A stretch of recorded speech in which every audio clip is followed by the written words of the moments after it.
Probably Yeah. hang out for a sec, wait for some people to hop on. But man, I appreciate you coming on with me today. Yeah, always a great time to see you, man. I know that you've got your new podcast just launched, the Wholesaling Syndicate, right? Yeah, yeah, man. This one will actually go on there. Yeah, I'm excited to check that out. You know, every time I'm hanging out with you, you're like the most chilled out guy I've ever met, and you're just like, yeah, man, it's just not a big deal. You know, I spend out like 5,000 texts a week. It's no big deal. You Yeah, know. yeah, it's part of the day, man. Yeah, it gets easier when you make it a habit, and it always sucks at first, but the more you do it, the easier it gets, and you start to do more. Yeah, it's really all about building systems, you know, Mm-hmm. and I'm curious to know more about kind of your systems. That's one of the things that you know, you titled this productivity hacks, and one of the best productivity hacks that you can have is building the proper systems that allow you to do your job more efficiently, or with less effort, more effectively. And just out of curiosity about your wholesaling gig, what are some of those systems that you've put in place that have allowed you to just kind of relax and do your job? Yeah, so for me, it starts with the CRM. So we built out our own CRM off of the Go High Level platform. So we had it completely customized for everything I did in my business, and I slowly started to have people ask me, "Hey, what are you doing? What are your systems?" And I say, "Hey, if you want to check it out, I set it up," and that slowly turned into a side business. But yeah, the main things we do are just the automations and follow up campaigns, because we all know follow up is one of the most important things in sales. Because it's very rare that we get a deal on the first call, the first time reaching out to someone.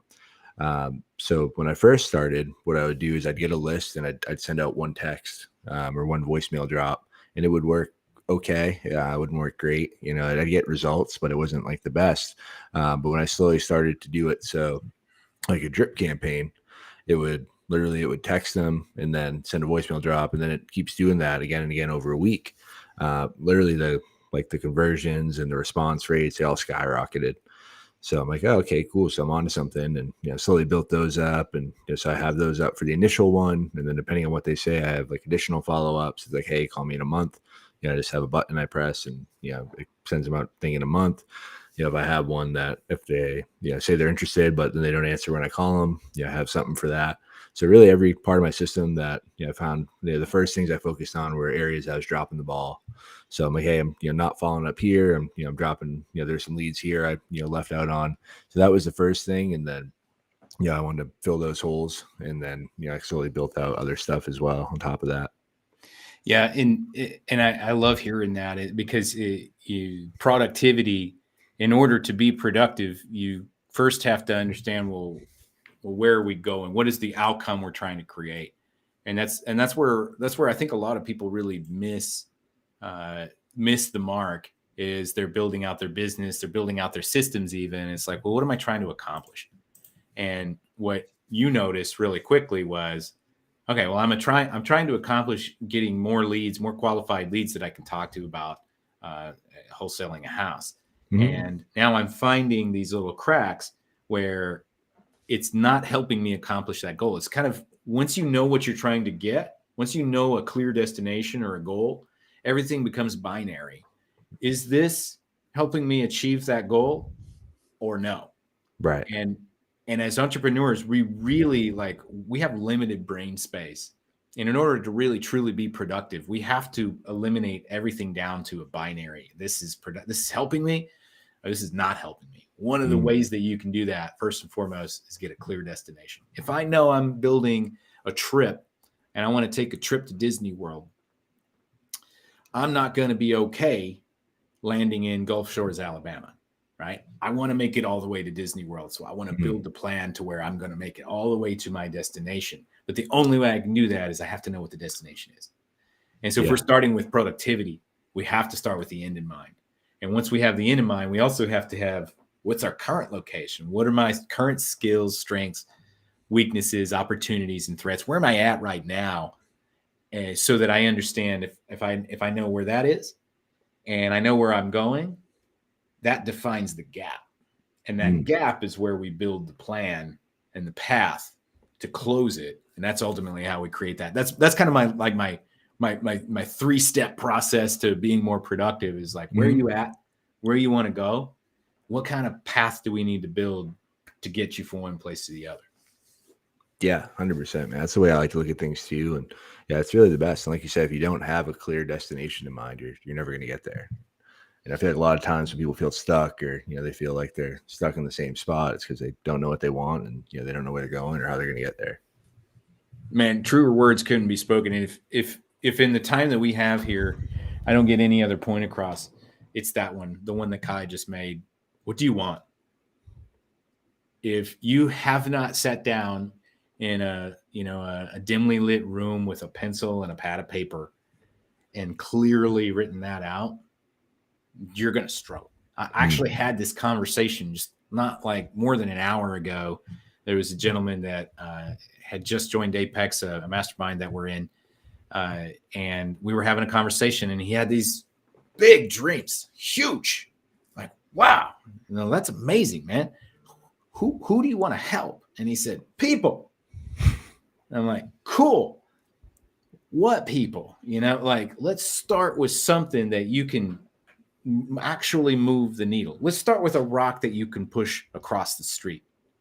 Let's start with something that you can actually accomplish that's measurable, that you can see. Right. Because if I want to move this giant boulder and that's my goal for life, and I just sit there and I start pushing on that boulder, I'm just going to wear myself out.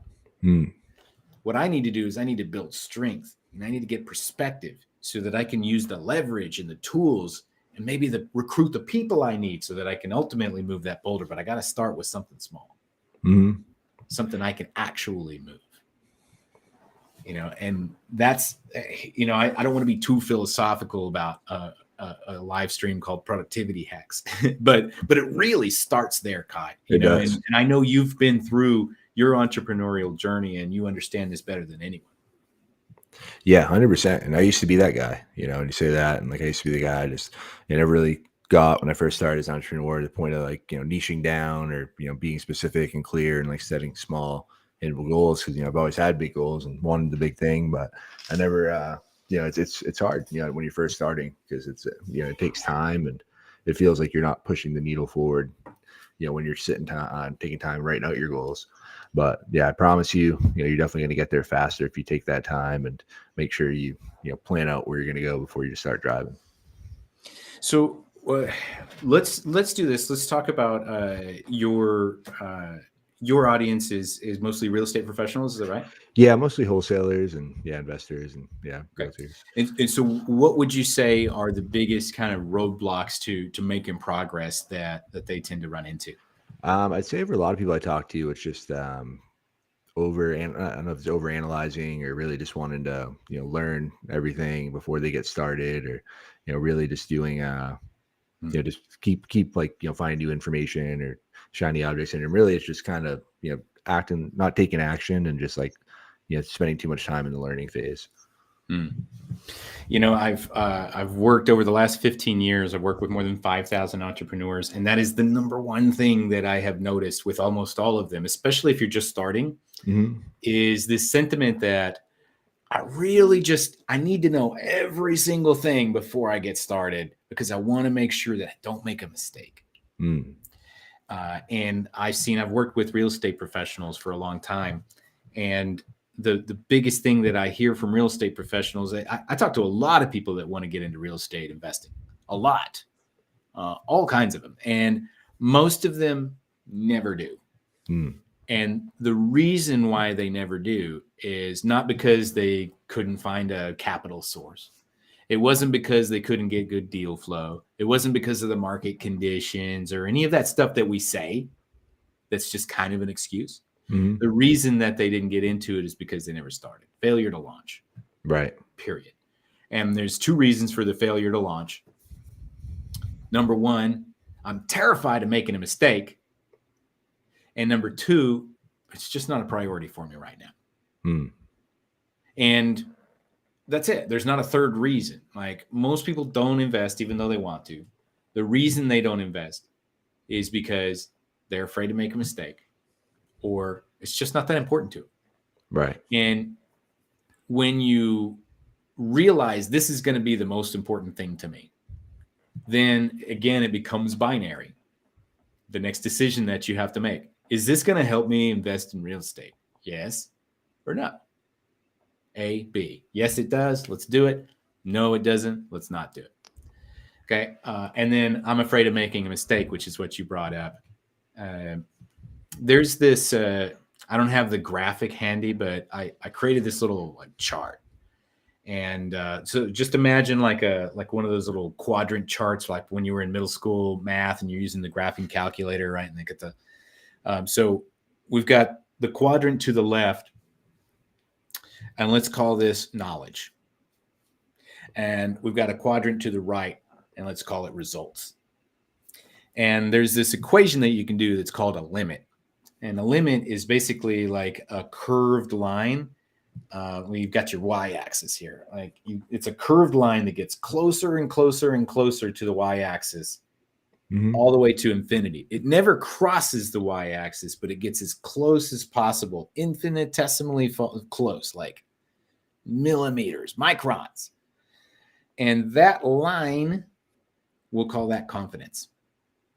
So in the knowledge quadrant, you increase your knowledge, you increase your confidence. But what you're not getting is you're not getting to the other side of that line, which has all of the results. And that line is called action. And so it's like we can have all the confidence in the world, but until we take action, we're never going to get any result. And that action, unfortunately, is going to be messy. It's going to require you to pick up your foot and move it forward across a line that is beyond your comfort zone. And you have no idea what's going to happen. It could open up a giant black hole void and like suck your foot into an abyss. But you got to count on the fact that that's never happened to you in your life, and it's probably not going to happen now. You're probably going to land with your foot on the ground, just like you would expect. And if you can get past that first step, the next step, as I'm sure you know, that is much easier. Getting that first step out of the way. I'm going to screw up, dude. It's going to happen. Just take the step. Yeah, 100%. And to your point too, when the line just keeps going up and up, I feel like the longer you wait, like the harder it gets to take that step, because there's so many people I've trained and worked with, and so if we've done a bunch of training in the beginning and like waited to get them on the phones or waited them to start taking action, it becomes like infinitely harder, because you build it up in your head and think it's gonna. In the beginning, it's like a little monster, but the longer you wait, it just like gets stronger and stronger in your head, and you just think it's this insurmountable task. But if you just like take action early, it's just so much easier than waiting and stressing about it. Yeah, man. So I can actually, as far as productivity goes for real estate professionals, I actually have like a little like a strategy that we can talk about if you want. Yeah, that'd be great. And so, and again, this is kind of like would apply to any industry, but specifically to real estate investing. Remember, the first question you have to answer is, what do you want? Okay. What is your goal? Okay. Another way to ask that question is, what is your goal? What are you trying to achieve? Typically, we get into real estate investing, unless we're philanthropists or something, we're getting into it to make money. And so what kind of money do you need to make in order for this to be something that is attractive to you, something that allows you to just focus on it full time or do whatever it is that you want to do? What kind of money do you need to make? Let's just say, for the sake of argument, it's $10,000 a month. Okay. So what kind of deals do I need to go after that will get me that $10,000 a month as quickly as possible with the least amount of effort and resistance as possible? What asset class do I want to be in? Do I want to wholesale? Do I want to fix and flip? Do I want to get into multifamily, self-storage, mobile homes? There's raw land. There's 1,000 different things you can do. Pick one. And then within that, pick something that is within your wheelhouse. Like if we're wholesaling, are we wholesaling single family homes or duplexes? Are we wholesaling in urban areas or in suburbs? Are we wholesaling $200,000 houses or $800,000 houses? Let's get as specific as possible, because what that does is it allows you to pool your resources and laser focus in, because we're limited as human beings, especially when we're just starting. We don't have a team.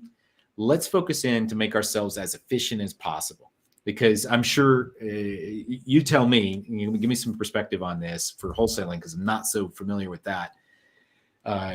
searching for $200,000 houses and searching for $1 million houses, is it the same job or is it kind of different? Is it a different conversation? Is it different neighborhoods? Tell me a little bit more about that.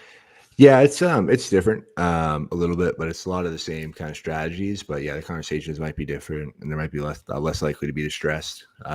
So I think you're 100% right. It's just focusing on one thing at first and not getting shiny object syndrome and doing it all at once. Yeah, one of the biggest deal killers that I see is I hear somebody saying, "Hey, and I work a lot with multifamily." And so like, hey, yeah, I'm looking at this 12-plex over here in Georgia, and I got this 53 unit in Kansas City, and I got all these different things. And like, man, how do you even focus on your analysis of these deals? Because they're just completely different beasts altogether. And so once you know what you want, pick your asset class, pick your area of that asset class. I'm looking for houses, single family homes in suburban areas that are under 250K as an example. Okay. That doesn't have to be your answer, but that's an answer. All right. Now I know that that's the kind of deal that I'm looking for. Now let me go and find markets that have those kinds of opportunities. And I'm going to narrow in on those markets. So let's say we're in Texas, and you're in San Antonio. So let's say that San Antonio has those types of deals. I'm going to focus on San Antonio. San Antonio is really big. And depending on the availability of opportunity there, maybe you go to the whole market, but maybe you narrow in on Converse, for example, or some suburb, depending on what you're looking for. We want to get as laser focused as possible. And then once we've done that, the next step is to, we've secured our market, we've secured our kind of sub-market, and now we want to go and create deal flow. Now we know that we're focusing in on this market. Who do we talk to create deal flow? Do we have to cold call and buy lists in that area? Do we mail? Do we go and talk to brokers, whether residential or commercial? Are there builders or contractors in the area? Because once you've niched down to that specific market, you know what kind of property you're looking for, you know what market you're in, and you know how you need that property to look in order to serve you and hit your goals. That last part of the equation gets really easy, because you're only talking to people who can answer your questions. And if you talk to somebody who cannot answer those questions, you just move on. That's not a good investment of your time right now. Just focus on the people that can provide you the resource that you need. And that's all I'm doing in that situation. Is from the beginning, we're cutting out all of the fat, because the fat is what's going to distract you and frustrate you and make you want to quit. 100%. I feel like, it just goes back to the binary thinking like you're talking about. It's so much easier when you can just, yes or no, is this getting me closer to my goal than, having to worry about maybes and just wasting mental power and, time and things that aren't going to get you there. Yeah, dude, I'm tired. I don't know about you, but like, I'm tired. I can't afford to waste any mental energy on anything. 100%. It's a very limited resource for me. Yeah. So many things just trying to get your attention to you. So no, I'm with you, man. Yeah, dude. So, I mean, that to me, just if there's one, the one thing I want anybody to take from this is get clear on what you want. And if there was another point that we can jam into our heads before we wrap up here, laser focus, trim the fat, especially at the beginning. Just do one thing and get really, really good at that one thing. Because especially if you're dealing with brokers, like commercial brokers, for instance, if I'm calling a commercial broker and I'm saying, I'm looking in Northeast San Antonio for 50 units plus C-class multifamily, preferably with a value add component. And based on my analysis, we're in the $8 to $12 million range. Can you tell me what you've got? Maybe something that I'm not seeing. That conversation with that broker is going to go way different than, hey, I listened to a podcast and decided to be an investor and I want to buy an apartment building. Can you just send me what you got? One of those is going to lead to a relationship. The other one is going to lead to either they're going to basically call your bluff and ask for proof of funds, or they're just going to stick you on a distribution list that everybody else gets. But if you take the time to tell somebody exactly what you want and show and demonstrate to them that you are a competent person, that's when they're going to call you first. Hey, Josh, you told me last week you were looking for this kind of property. Wouldn't you know it? This just came across my desk. You want to take a look? I haven't sent it out to anybody yet. And that's where you create opportunity. Yeah, 100%. Yeah, I think just being specific, because I mean, I know like if I get a deal and someone's like, "Yeah, I buy these properties here," you know, I'm like, "Hey, like who buys?" The first question I ask myself when I get deals, like, who buys properties there? That's it, man. Yeah, and then I'm going to think of that person who's specific as opposed to the person who's vague. But no, that's great, man. I appreciate you sharing, and yeah, I definitely want to talk about your event, man. And you have a super badass event coming up. You want to share a bit about it? Yeah, sure, man. I appreciate that. So I have an event coming up called GSA Live. It's in Dallas, Texas on Saturday, August 5th. And GSA stands for Goals, Systems, and Action. So if you're an entrepreneur, real estate investor, or anybody that's starting or running a business and you need to get clarity on what you want, which is your goal, then you can build your systems so that you can execute on those goals. And you need some action items and accountability to make sure you actually follow through and execute this time. Then this is going to be a hands-on workshop where we're working directly on your business, and you're going to walk away with something physically in your hand that you can go back on Monday morning and implement in your business. So it's called GSA Live. For those of you that are interested, you can go to byobevent.com/GSA. That's byobevent.com/GSA. That's awesome, man. Yeah, it's definitely gonna be a badass event. Yeah, I'm sure you're gonna crush it. But perfect, man. Well, I appreciate you hopping on. Is there any other final productivity hacks or anything else you want to share with the audience before we take off? Yeah, it really comes down to of all the conversations that I've had with all of these entrepreneurs over the years, the thing that separates successful people from unsuccessful people is going right back to what you said, Kai. Getting past that fear of making a mistake and needing to know everything, and just going out there and taking gloriously messy action. Doing something will create that momentum, because that action is going to create more momentum, which creates more action. And you figure it out as you go. You build the plane while it's in the air.